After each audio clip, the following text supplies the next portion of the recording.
Magandang umaga, narito ang update ukol sa maging lagay ng ating panahon.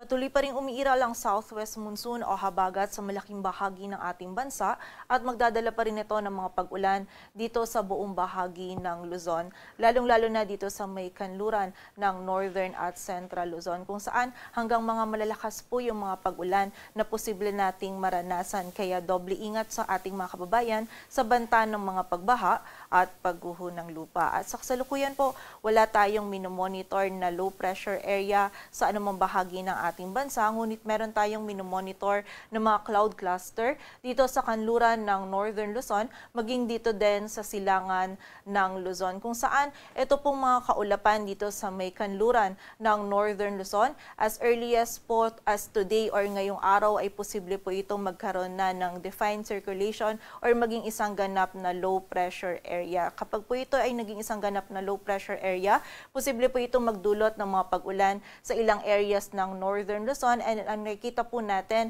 na yung track na or yung tatahakin po nito ay pakanluran palayo po sa anumang bahagi ng ating kalupaan. But then, continuous monitoring pa rin po tayo dito sa kaulapan nito na magkaroon ng sirkulasyon sa mga susunod na oras. Kaya patuloy lamang na magantabay sa updates na ipapalabas ng Pag-asa.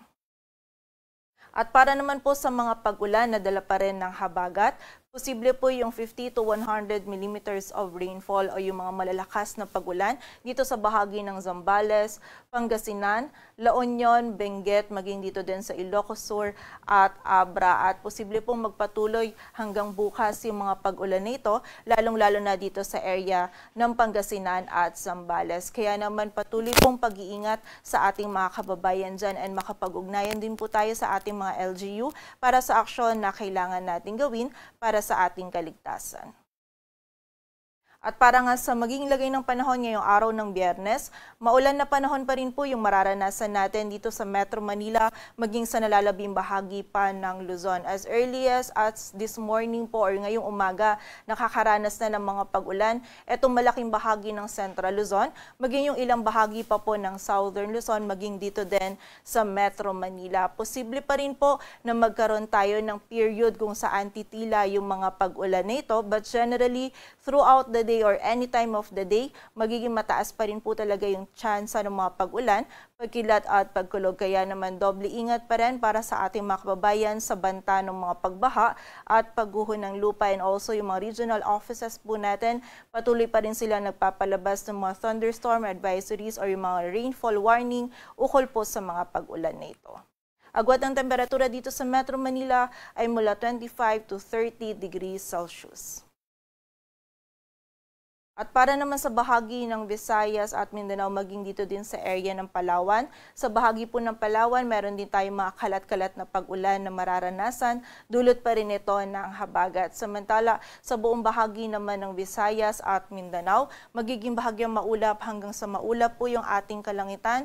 Meron tayong tsansa pa rin or posibilidad ng mga isolated o yung mga biglaang pag-ulan, pagkilat at pagkulog, lalong-lalo na dito sa area ng Eastern Visayas, dulot po ng habagat at ng mga localized thunderstorms. And posible pa rin pong katamtaman hanggang sa mga malalakas na pag-ulan yung ating maranasan. Kaya muli, doble ingat pa rin sa mga kababayan natin sa banta ng mga pagbaha at pagguho ng lupa.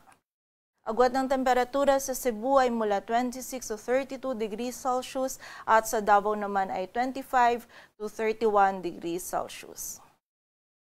At para naman po sa lagay ng dagat baybayin ng ating bansa, wala tayong nakataas na gale warning, kaya malayang makapalaot yung mga kababayan natin mga isda, pati na rin yung may mga maliliit na sasakyang pandagat. Dito sa Metro Manila, ang araw ay sisikat mamayang 5:44 ng umaga at lulubog mamayang 6:05 ng hapon.